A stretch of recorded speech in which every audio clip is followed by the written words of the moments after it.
finishing up pulling the bell housing bolts out. I took this part of the pulley system off, or this front bracket here that's got all the idler and the power steering pump on it. That way I don't have to disconnect the lines and make a bigger mess than I already have. Got all the torque converter bolts out. Now I just have to support the trans a little bit so that it doesn't drop down with the transfer case, and then I'm ready to pull the motor out. Alright, so the trans is all strapped up. It does look a little ghetto, but this is to just keep the trans from diving down, because you see the cross member is between the transfer case and the trans. So obviously the heavy end is the transmission. So once you pull the motor out, the train is going to dive straight down, and it could either lose the torque converter or smack the drive shaft up onto the bottom of the cab, which I don't want to do because it could also pull the drive shaft out. So now that that's strapped, we got to take one more bolt out up there and the motor can come out. Alright, so in the process of removing the motor, I gave my truck a nice wash in the driveway, but it is out. And by out, I mean barely out. The cherry picker is at its absolute maximum height right now, and I barely drug it over the top of this core support here. So yes, very sketchy, and I'm going to lower it down right now. Alright, so now that the motor is closer to the ground, I'm going to give a little bit more better representation of what we've got here. So this is a 6-liter LQ4 truck motor. As I was saying, as you can see, it's got the billet flex plate on it. Can't see much from the outside, but here is the feed for the turbo. Comes up from where the factory oil cooler is, and then here's the drain, goes into the pan. As you can see, I still have the AC on it, and yes, it still works, but I think I'm going to pull it just for clearance purposes. The downpipe didn't fit super amazing, so I'd like to redo it and get rid of the dryer.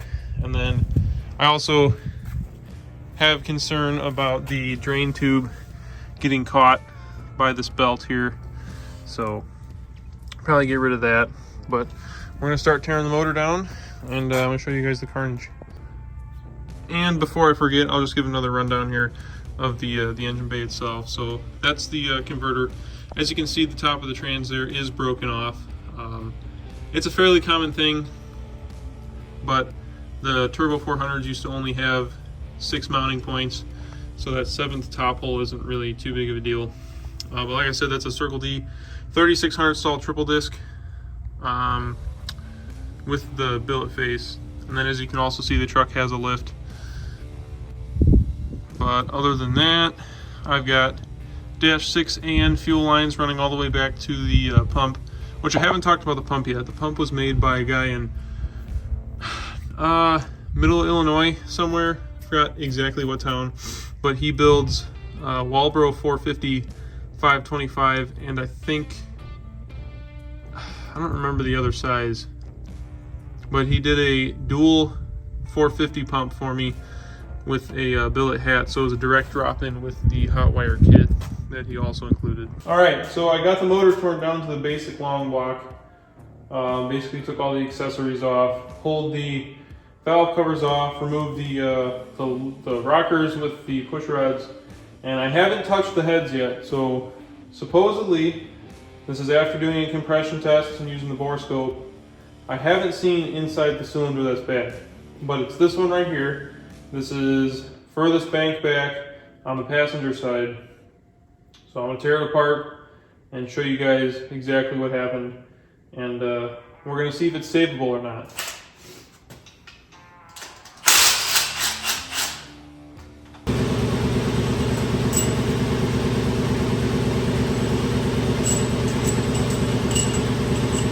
Alright, remember these aren't reusable. These are torque to yield bolts, or TTY.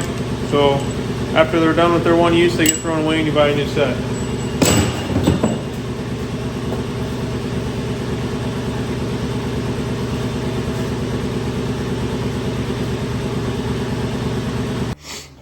All right, so here's the damaged piston here. As you can see,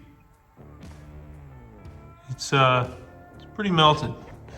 But I don't know if these are going to be savable or not.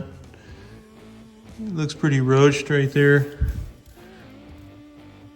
Might be getting these cylinders bored, but all the other ones are good.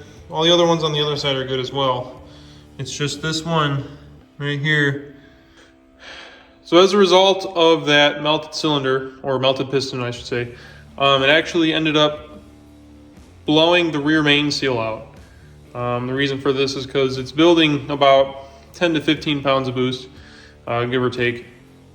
I don't exactly remember what I have it set at, but basically when it melted that piston there, it blew all the cylinder pressure out and all the boost was going in straight through the crankcase, and it ended up blasting the rear main out. And that's kind of how we figured out that there was something wrong, because the rear main is right above the crossover tube that goes underneath the truck, and as soon as it hit that, it was just a big ball of smoke.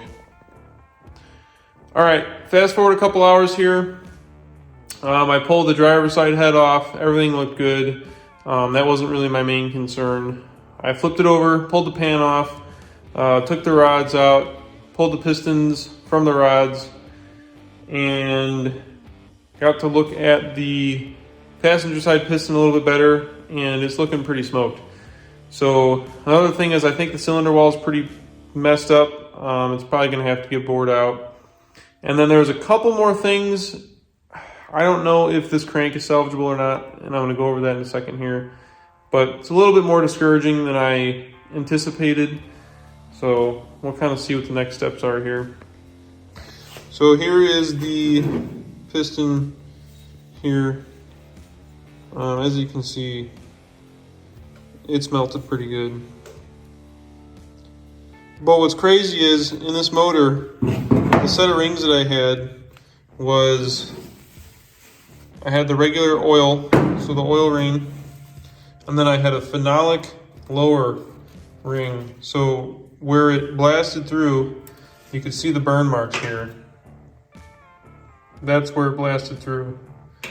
But what's crazy is I had a steel upper ring, and it basically completely missed, and it didn't melt through this ring. It's a little warped, as you can tell, but it's still 100% intact. And the other crazy thing is all these rings were still spinning when I took the piston out. So I got them out super easily, didn't have to pry them out or anything like that. And yeah, the oil rings are pretty smoked too. This one's actually bent downward a little bit, as you can see. So definitely not a good sign. But that is not all. I noticed when I was pulling these rods out that this crank has some scoring right here. And that is very discouraging because this motor has literally 500 miles on it, if that. I didn't even get the tune completed yet, and it was still pretty much in break-in. And yeah, some scoring there, a little bit of scoring on those journals down there. So I don't even know if this crank is really salvageable or not. I'm gonna have the machine shop decide that for me. So not a sight that I wanted to see. I was really hoping that at the most I would have to get the cylinders bored out and get some bigger pistons for them. But if this crank is shot, honestly, I think the only option is to buy a forged crank. And at that point, I might as well go balls deep and get a set of different rods, maybe some better rods, and a set of forged pistons as well. But I really didn't anticipate going this deep into this truck or into this project. But at this point, it really doesn't look like I have an option unless I buy a junkyard 6-liter or 5.3 and just stuff it in there and basically send it. But I'm not really one to do that, and I don't really want to do that. So it looks like I'll be going with door number 1 and doing the built motor. All right, so that's gonna be it for this video. I'm probably gonna do a part 2 whenever I get the engine parts back or whenever I decide what I want to do. And at that point, it'll be reassembly time and stuff it back in the truck. And hopefully it'll be ready before, oh, let's make a deadline of Easter. So that's my deadline. Hopefully it's achievable. I think it is. But until next time, I'll see you guys in another video, probably regarding the white truck, because that's the main project right now. But either way, there's plenty to do around here. I'm gonna have plenty of content, so stay tuned, and I'll catch you guys later.